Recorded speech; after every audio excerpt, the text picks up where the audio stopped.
ça me fait plaisir de vous retrouver. Ça fait pas mal de temps qu'on ne s'est pas retrouvé face caméra pour discuter manga, car quand même c'est le thème principal de la chaîne, j'ai envie de te dire. Vidéo qui va vous faire kiffer, je pense. Et n'oubliez pas qu'à la fin de la vidéo, il y a l'annonce du concours One Piece que j'avais lancé sur le vlog. Kiffez la vidéo et restez jusqu'à la fin, bien sûr. N'oubliez pas de lâcher un pouce bleu, ça fait toujours plaisir. Commentez, abonnez-vous et tu peux même activer la cloche si tu veux. Bref, je pense que vous n'êtes pas sans savoir que depuis maintenant quelques années, les mangas explosent totalement. On peut voir qu'ils ont gagné une reconnaissance à travers le globe entier et on peut s'appuyer sur quelques chiffres pour attester de cela. Par exemple, il y a eu 28 millions d'exemplaires de mangas qui ont été vendus entre janvier et août 2021, donc c'est quand même beaucoup sur une demi-année. Mais encore aussi 133 millions d'exemplaires vendus au Japon pour les mangas qui concernent uniquement le top 10 des mangas les plus vendus du Japon. Donc les chiffres sont vraiment plus gros. Sachant que historiquement, la période qu'on vit représente le pic du manga. Jamais le manga n'a été aussi populaire dans le monde entier. Il est important de comprendre que tout cela ne s'est pas fait tout seul et qu'on doit également cela à plusieurs autres domaines qui sont venus apporter leur pierre à l'édifice et que cela nous a permis d'attester du succès du manga, quoi. En tout cas, aujourd'hui, c'est sur la mode qu'on va se pencher. Je connais ton gars, il kiffe un peu la save, tout ça, donc pour moi c'était important de montrer les liens qui existaient entre la mode et le manga. Donc du coup, on va traiter de plusieurs collaborations qui ont existé entre les deux univers. Fixe bien tes lunettes et prends bien position sur ta chaise qui te fait mal aux fesses. La mode et les mangas, let's go.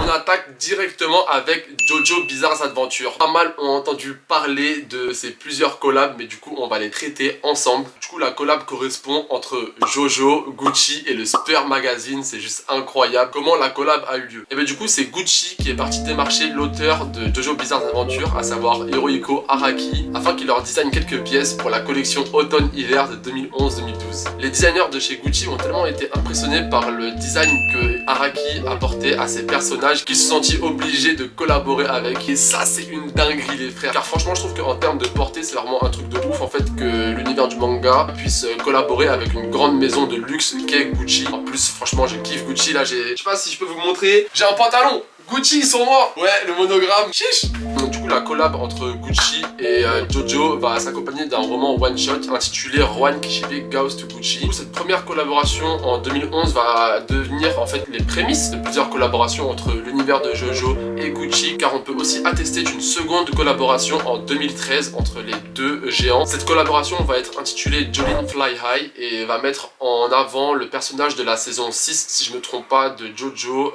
donc Stone Ocean, avec Jolene Kujo. Tout comme pour la collab de 2011, on va encore retrouver un roman one shot pour le Jolene Fly High, et cette fois ce sera Jolene qui sera mise en avant dans quelques petites péripéties. Je pense que vous pourrez revérifier ça par vous-même. Et encore une fois, franchement les gars, le résultat est ouf. À titre personnel, vraiment j'ai kiffé de ouf l'esthétique de JoJo Bizarre Adventure. Je viens de commencer il y a pas très longtemps, j'en suis actuellement à la saison 3 et je trouve que les collabs vraiment vont vraiment refléter en fait parfaitement l'univers de JoJo Bizarre Adventure, surtout au niveau des illustrations avec énormément de couleurs très flashy. Et franchement les gars, moi je kiffe de ouf les couleurs, donc quand j'ai été confronté à ces collections, j'ai pété ma tête, j'ai trouvé ça vraiment trop magnifique honnêtement. Pour la collection de 2013, cette fois les choses vont être un peu plus sérieuses, car au-delà des pièces qui vont juste être designées etc, cette fois Gucci va établir plusieurs vitrines à travers le monde et dans tous ces magasins Gucci. Et du coup dans ces vitrines vous pourrez retrouver les pièces Gucci, mais aussi du coup des illustrations dessinées par Araki de ces personnages qui portent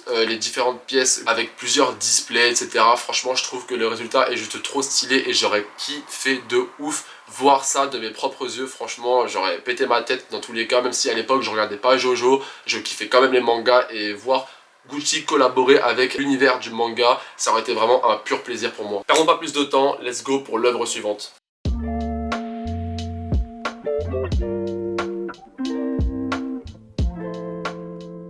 Pour poursuit avec une œuvre qui est presque tout aussi culte que JoJo Bizarre Adventure, mais dans un style différent. Là, on va maintenant se pencher sur Akira. Akira, qu'est-ce que c'est? C'est un récit de science-fiction de Katsuhiro Otomo. Akira, ça se déroule dans un monde un peu cyberpunk, dans un néo-Tokyo, etc. Franchement, je recommande vraiment l'œuvre. Elle est classée en tant que seinen. Vous pouvez également retrouver l'animé sur Netflix, si je me trompe pas. Pour la suite de l'animé, il faudra vous diriger vers un film. En tout cas, c'est une œuvre que je recommande de ouf, de ouf, de ouf. Et bien sûr, Akira met en scène le cultissime Kaneda avec sa super moto rouge. C'est sûr que vous avez déjà vu des visus avec. Œuvre hyper culte à l'esthétique vraiment unique. Pour ce qui est de la collaboration, on pourra retrouver une collab entre l'univers de Akira et la marque américaine Supreme. La collab va voir le jour le 2 novembre 2017. Bon, déjà, historiquement, c'est incroyable car du coup, on va avoir une collab entre le géant américain et le géant japonais. Et je pense que vous êtes au courant que historiquement, ce n'est pas non plus une grande histoire d'amour entre les deux. Mais bon, au final, cette collab va s'avérer hyper réussie car les pièces sont vraiment magnifiques. La collab va proposer 2 hoodies, 4 t-shirts, plusieurs t-shirts à manches longues, mais également des goodies, une parka, des vestes et des crewnecks. Je vais vous mettre les photos à l'écran. Sur les sapes, on peut retrouver des planches qui sont vraiment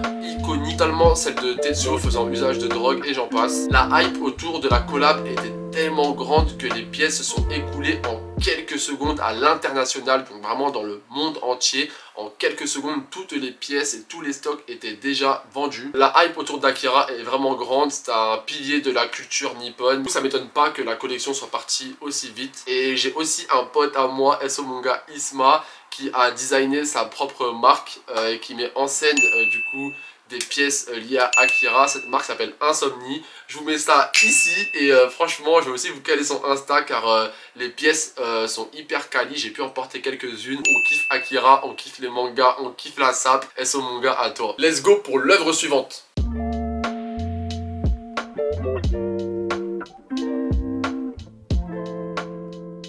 Comment poursuivre cette vidéo sans vous parler de Nana, les amis? Et oui, car Nana est une référence dans la mode punk, notamment par l'intégration d'énormément de Vivienne Westwood au sein de son œuvre. Historiquement, c'est en 1987 que Vivienne Westwood va designer un collier à perles de chez Swarovski et qui dispose également d'une orbe signée Vivienne Westwood. Pour les plus vives, vous savez déjà de quoi je parle. Et du coup, ce collier à perles et à l'orbe de chez Vivienne va faire son apparition dans Nana et franchement, ça va pas mal contribuer à la popularisation de la marque Vivienne Westwood. Ce collier va pas mal faire parler de lui et c'est notamment 20 ans après, et ouais 20 ans, que le collier sera repropulsé sur le devant de la scène, notamment grâce à l'application TikTok. En fait, il va y avoir une tendance qui va un peu péter sur TikTok, mettant en avant le collier, etc. On va pouvoir retrouver pas mal de célébrités comme Bad Gal Riri, aka Rihanna, Kylie Jenner, Dua Lipa, Bella Hadid ou encore Elle Fanning, qui vont faire quelques apparitions avec ce collier et du coup vont faire naître une hype autour. Vous savez très bien comment ça se passe, hein. Le simple fait de pouvoir les apercevoir avec va donner envie à des milliers voire millions de personnes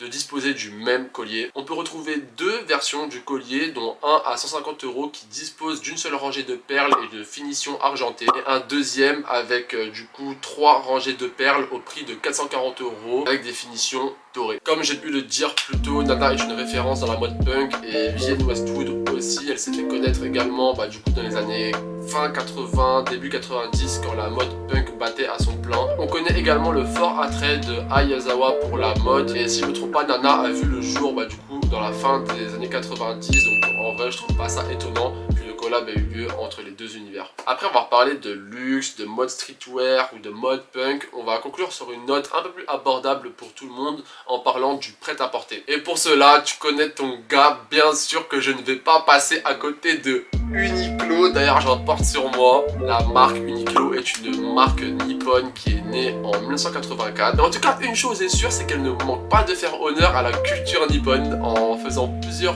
collections mettant en scène des protagonistes de manga. Mais je peux du coup vous citer quelques collabs qu'il y a eu avec Demon Slayer, Jujutsu Kaisen ou encore le Weekly Shonen Jump pour les 50 ans. Disponible pour des prix abordables, donc des t-shirts qui sont environ 15 €. Les collabs entre Uniqlo et les différents mangas vont franchement s'épuiser assez vite, même si on peut retrouver des restocks assez fréquemment. En fait c'est très simple, si tu bouges tes fesses et tu vas au Uniqlo du Marais, tu vas forcément trouver des collections qui mettent en avant tes protagonistes de manga préférés. Et franchement je trouve ça hyper lourd car ça montre à quel point du coup les mangas maintenant sont vraiment hyper popularisés en Occident et notamment en France. Après en ce qui me concerne, je ne suis pas toujours fan des collabs entre les différents mangas et Uniqlo. Et c'est juste à cause en fait de la qualité du textile. Pour certaines collabs je trouve que du coup c'est des t-shirts très basiques. Je trouve que le tissu est trop fin et du coup ça me fait un peu chier. Pour la collection qu'il y a eu entre Uniqlo et le Weekly Shonen Jump dont je vous ai parlé juste avant, les t-shirts sont vraiment hyper qualitatifs et du coup le tissu se rapproche de celui des collections Uniqlo U. Donc du coup là je parle aux connaisseurs d'Uniqlo, si vous savez de quoi je parle on est ensemble. Mais du coup pour ceux qui savent pas, sachez juste que les collections Uniqlo U disposent d'un tissu qui est un peu plus épais. Et du coup franchement la collab était juste incroyable. On peut retrouver des pièces mettant en avant du coup Yugi de Yu-Gi-Oh, Captain Tsubasa dans Olive & Tom, il y a du Naruto, il y a du Bleach, il y a du One Piece, il y a vraiment tous les plus connus du Weekly Shonen Jump et franchement les pièces sont hyper belles. J'ai oublié de c'est Dragon Ball aussi, mais il y a du Dragon Ball et j'ai trouvé ça juste incroyable. Franchement pour le coup c'est pareil, j'ai hyper le seum d'avoir loupé cette collab. En plus elle date de pas très longtemps car elle date du 7 mai 2018, donc c'était il y a juste 3 ans franchement. En tout cas big SO à Uniqlo hein, franchement vos sapes elles sont quali et il y a 3 ans vous tapez des collabs avec les mangas, franchement vous êtes des bons de ouf. Et puis en vrai je vais même dire SO à toutes les marques qui tapent des collabs avec l'univers du manga. Vous participez de ouf à la popularisation du genre partout dans le monde. Comme j'ai pu le dire c'est un travail de longue haleine et qui s'est établi sur plusieurs années difficiles. Rappelez-vous les anciens là, maintenant aujourd'hui on a la chance d'avoir Manga Collect avec tous les scans qui arrivent de manière légale, alors que rappelez-vous nous comment on souffrait à l'époque. Et là je me rappelle à l'époque t'allais sur des sites rms.free.fr etc. Là je te jure que parfois tu voulais lire ton scan de Naruto tranquillement, tu tombais sur un hentai de ouf, tu disais mais wesh arrêtez les gars. On a souffert de ouf, pareil pour les animés etc. Et maintenant on a ça de manière totalement légale, plus besoin d'enfreindre la loi. Donc franchement merci de ouf. En tout cas si t'as kiffé la vidéo tu peux toujours lâcher un like comme j'ai dit. Tout ce que j'ai dit en début de vidéo pour le fait de s'abonner, commenter etc. s'applique encore une fois. Ça m'a fait hyper plaisir de vous retrouver les frères. On se retrouve très bientôt. Peace l'équipe. Et les gars j'allais oublier encore une fois l'annonce du concours. Donc pour le concours One Piece, car je sais que vous attendez beaucoup, on m'a beaucoup relancé sur Twitter, Insta, etc. Pour le concours One Piece, le gagnant est Max Zloty Camien, MZ Loty. Du coup, je t'ai déjà contacté de toute façon. Je t'ai déjà contacté, donc là c'est bon, je vais pouvoir te donner ton tome vu que c'est bon, j'ai fait la vidéo enfin. Tu es l'heureux propriétaire de ce tome 99 de One Piece, toujours sur blister, toujours intact, t'inquiète pas mon gars. En tout cas on se capte très bientôt. Merci à tous d'avoir participé pour le concours. Il y a un concours qui va arriver très bientôt pour gagner le tome 33 de l'attaque des titans en édition collector. Du coup vu que le 34 est sorti il n'y a pas très longtemps, je vais vous faire gagner le 33 car j'ai toujours un train de retard, miskin. Les annonces vont être publiées dans pas très longtemps, notamment peut-être dans la prochaine vidéo. Je pense que maintenant je vais plutôt m'adresser à vous aussi dans la vidéo et pas uniquement sur Twitter etc. En tout cas encore une fois merci à tous, gros bisous, ciao l'équipe.